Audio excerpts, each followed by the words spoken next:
start there. We are going through today 3D.1. And I would just like to start with question 1 here. And we're going to do more than it asks us to do. It's going to be a really good point to consolidate what we've done in B and C. So in B, we're going, when is a function increasing? When is it decreasing? In C, we're talking specifically about turning points, so maximum and minimum, and then stationary points of inflection as well. And now in D, we're talking about shape. Okay, so when we have that word shape, we're always talking about is it concave up or concave down. So if you're looking at your notes there, you'll see very clearly concave down is when the function opens downwards. Right, opens downwards. Concave up is when the function opens upwards. That's concave up at that period. And the point where it changes from being concave down to concave up is what we call a point of inflection. Okay, point of inflection because the shape changes. Now here we have what's called a non-stationary point of inflection. Non-stationary because the slope is not horizontal at that point. And stationary points of inflection we looked at when we did 3C, when we looked at stationary points. And that is where it changes from concave up to concave down, but is horizontal. See how it's a stationary. The slope is neither increasing or decreasing at that point. Concave up, concave down, point of inflection. Okay, so they're the two types of points of inflection we can have.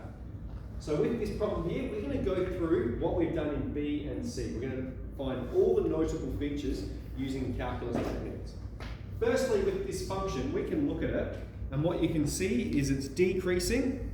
All right, it's decreasing until it gets to 0. We can see that point there is a stationary point of inflection. All right, look at the shape, concave up, and then there, look where my mouse is, it changes to concave down. All right.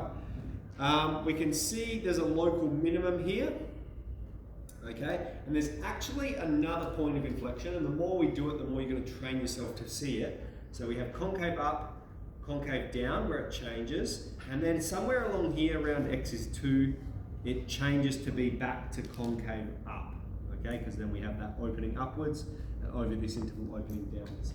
Let's unpack that using calculus techniques, okay.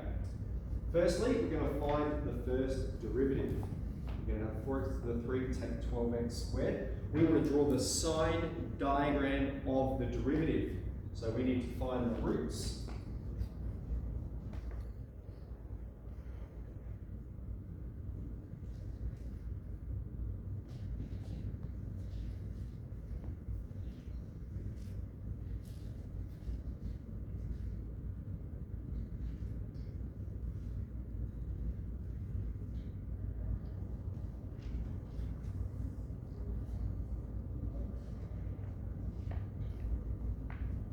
So for the first derivative, I have the roots 0 and 3.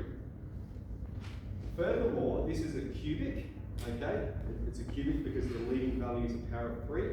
And it has a positive a value, which means we're going to end with a smiley face, isn't it? So we're going to go down and then up. We're going to end with the smiley face. That's the shape that it takes.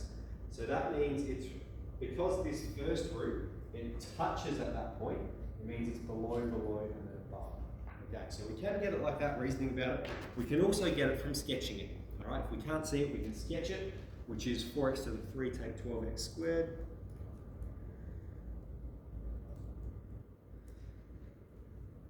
Squared, and you can see, if I'm just looking at the blue function, below, above. Okay, let's use this to talk about what's going on, all right? So firstly, we can see it's decreasing for x is less than 0, all right? It's decreasing over that interval, and it's decreasing between 0 and 3.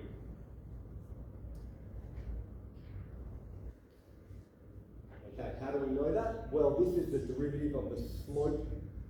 This is the derivative function, it's the slope function. We have negative slope, and negative slope, that means we're decreasing. When we have positive slope, we're increasing.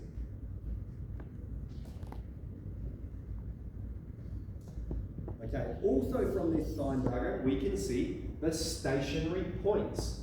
All right, we have two types of stationary points.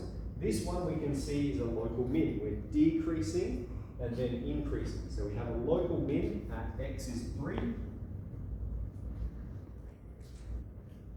now when x is 3, what's the y value? We can put it into the original function, or we can g-solve it on the calculator. I'm just going to do a quick g-solve here. When x is 3, y is minus 22.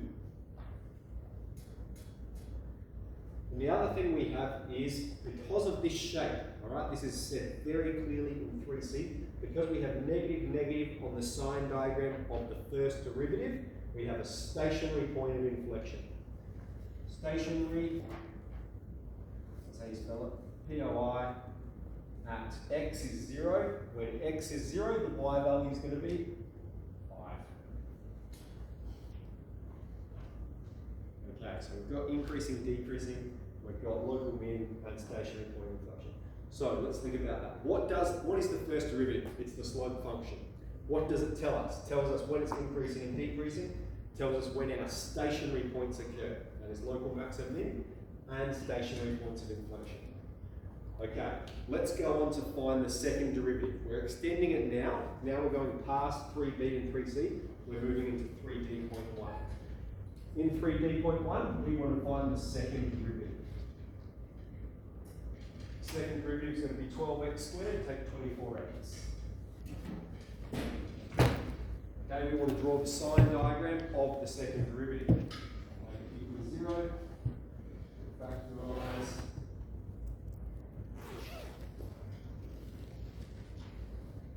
And let's draw that sign diagram. This is a quadratic. It has a positive a value, so it's opening upwards. So we're going to go plus, minus, plus.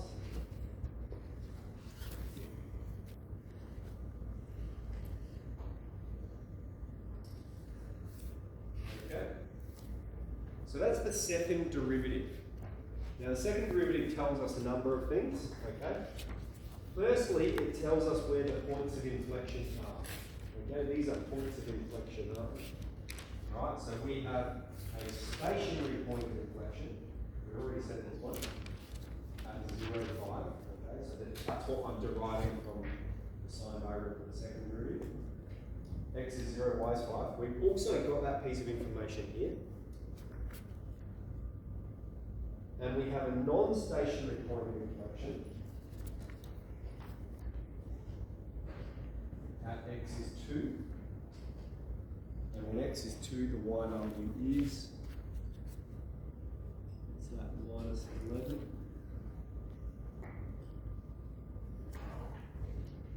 Okay, so let me explain. I know this one is stationary because for it to be stationary, it is a root here and it is a root here. See how it's a root on both of them? It's a root here and it is a root here. I know this one is non-stationary because it is a root here, but it is not a root on this one. So because it does not correspond with the root on this one, it has to be a non-stationary point of inflection. Okay, so we found the coordinates of the points of inflection. That's where it changes its shape. Now let's talk about when is it concave up, when is it concave down. Well, it's concave up when the sign diagram of the second derivative is positive. Alright, so it's concave up there and there. Less than 0 and greater than 2. Alright, say that again. It's concave up when the sign diagram of the second derivative is positive, and it's concave down when the sign diagram of the second derivative is negative. Okay, so concave down and back, and we can see those features on the graph. Okay, so this is all just, we can determine that just from looking at it, and this is all informing the exact location where these things are appearing. Okay, so that's question one. There is another question there. I don't want to do it yet. Instead, what I want to do is spin the board around, and we're going to do the first question from the textbook together. So if you can open up your textbook to 3D.1, open up your book. So I've sketched it up here.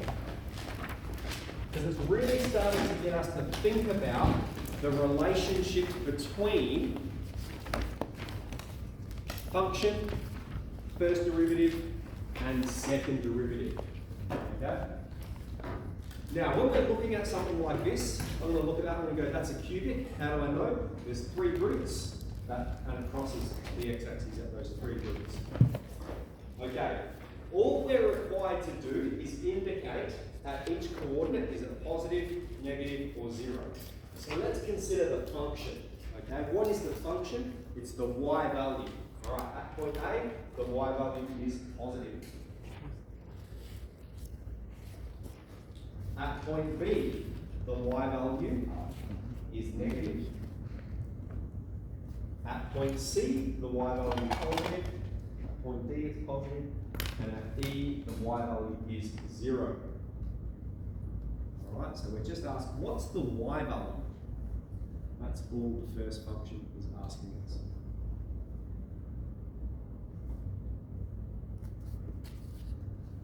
Okay, then it asks us about the first derivative. All right, so when we consider the first derivative, what is the first derivative? The first derivative is the slope. The slope. So looking at this coordinate at point A, does it have a positive slope, negative slope, or a slope of 0? It has a negative slope, okay? If you were to stand at point A and keep walking, you'd be walking downhill. At point B, it's a local min. The slope is 0. At point C, we have positive slope because it's increasing. You would be walking uphill. At point D, it's at the top, the local max, we have a slope of 0. It's neither increasing or decreasing. And then at E, we have negative slope again. You would be walking downhill.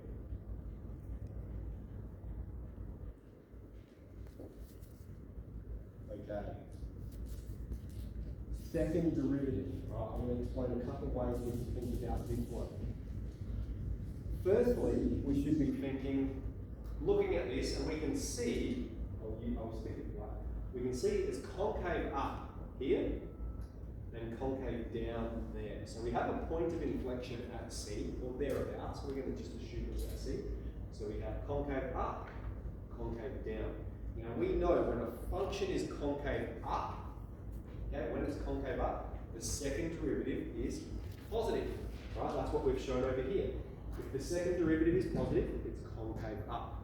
Right, so over this region, between A, B, and C, it's concave up. Right, so both A and B are going to have a positive second derivative. At C, that's where the point of inflection occurs. What happens with the point of inflection? The second derivative is 0. It's a root on the second derivative. And then afterwards, it's concave down. When it's concave down, the second derivative is negative. Okay? So, first column, second column, I think we're reasonably familiar with. But now we're starting to look at the shape of it. When is it concave up? Okay, over this region it's concave up, therefore the second derivative has to be positive. Over this region is concave down, they have to be negative. The second derivative has to be negative.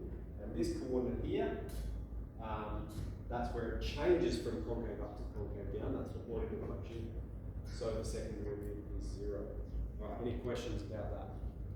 Cool. So let's make our way through 3D.1. You will find this is a very meaty exercise. So yeah, let's make a start on it and see how we go. It was the one page. No, it's a double page.